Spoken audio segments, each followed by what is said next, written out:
नमस्कार साथियों, आपको ले गए हैं ये ग्राम पंचायत तेदुआ है, जनपद पंचायत इसको जो है नई गढ़ी अंतर्गत थाना मऊगंज में है। और यहाँ पर एक मामला आया है ग्राम पंचायत के सहायक सचिव के लिए। सहायक सचिव की जो नियुक्ति होती है वह सहायता के लिए होती है, ना कि शोषण के लिए। यहाँ पर जो एक मामला आया है तो ये कहाँ गए भाई त्रिवेणी कोल जी हैं, उनके खाते में आवास का, प्रधानमंत्री आवास का जो पैसा आया था, तो ये थोड़ा जो यहाँ कहे थोड़ा पढ़े लिखे कम है, तो इनके खाते से फिंगर लगवा के 10,000 रुपये निकासी कर लिया गया। और जब दूसरे दिन ये दूसरी जगह से इनको पता चला और कि ये मेरे खाते से पैसा निकल गया है, वो पैसा मांगने GRS महोदय के पास पहुँचे तो उन्होंने उनके ऊपर हमला बोल दिया। और इनके साथ में एक और साथी थे जिनके चोट लगी है। कमलेश कुशवाहा, इधर आइए। आप देखेंगे कि इनके हाथ में ये चोट लगी है और यहाँ पर हमला किया गया है।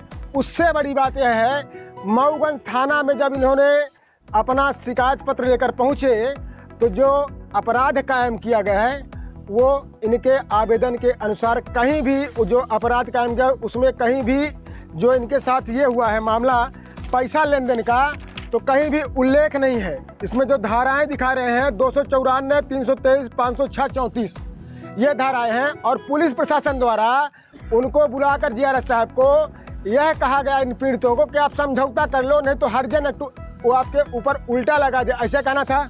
जी आप बताएं। जी ऐसे कहना था। वहाँ पुलिस वालों ने कहा कि आप लोग समझौता कर लो और जो पैसा निकला है वो पैसा ले लो, नहीं तो उनके मतलब आप लोगों के विरुद्ध ST SC का मुकदमा दर्ज करके जेल भेज दिया जाएगा। ये बताइए, ये है पुलिस प्रशासन की व्यवस्था।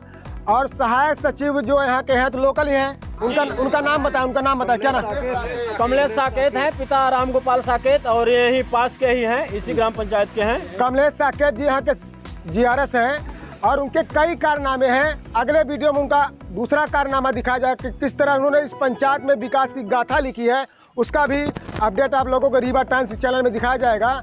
और जो पीड़ित हैं उनका अपडेट सुनिएगा इसी वीडियो में, क्या कुछ कहना है इस मुद्दे पर। तब तक के लिए देखते रहिए रीवा टाइम्स मिथिलेश त्रिपाठी के साथ। मैं ग्राम पंचायत तेंदुआ का रहने वाला हूँ और वार्ड पंच भी हूँ पंचायत का, वार्ड क्रमांक 2 से। हमारे यहाँ जो रोजगार सहायक पदस्थ हैं उनका नाम कमलेश साकेत हैं। उनके द्वारा भारी भरकम भ्रष्टाचार किया जाता है पंचायत में। कभी नाली का पैसा, नाली बनेगी तो उसमें मजदूरी कोई और करेगा, मास्टर किसी और का निकालेंगे, फिर उनकी मजदूरी नहीं देंगे मजदूरों की। कभी PCC का पैसा निकाल के हड़प लेंगे। अभी एक PCC है मौके पर है, उसमें इतने बड़े बड़े पत्थर पड़े हुए हैं, उसका पैसा निकल गया है और अभी तक उसका कार्य पूर्ण नहीं हुआ है। और किस तरह से घोटाला किया जाता है? और इसी तरह से अगर मान लीजिए किसी की ID है, किसी बच्चा का जन्म हुआ और उसकी ID बनवानी है तो 500, 1000 दो, उसके बाद भी काम नहीं होता। अगर कोई मान लीजिए शिकायत करता है सरपंच से या सचिव से तो फिर उसकी पूरी आइडियाँ डिलीट कर दी जाती है। तो इस तरह की सर तानाशाही है रोजगार GRS की। और मान लीजिए हम जाते हैं वार्ड पंच हैं, हमारे वार्ड की जनता मान लीजिए अगर आई मेरे पास कि हमारा ऐसा काम है, हम रोजगार सहायक यहाँ जाते हैं, तो वो गाली देता है, उसका भाई गाली देता है कि साले तुम यहाँ से भाग जाओ, तुम नेतागिरी करने आए हो। और वो चूंकि हरिजन आदिवासी का है तो ये भी धमकी उसकी रहती है कि तुम भाग जाओ, नहीं हरिजन एक्ट लगवा देंगे तुम्हारे ऊपर। तो अब सर हम लोग कैसे जिए इस गाँव के वासी? इतनी बड़ी संख्या में आप लोग यहाँ ग्राम पंचायत में इकट्ठा हुए हैं जी, तो आप लोगों की क्या मांग है? हमारी मांग है कि मांग है कि GRS हटाओ, पंचायत बचाओ, भ्रष्टाचार हटाओ, पंचायत बचाओ, GRS हटाओ।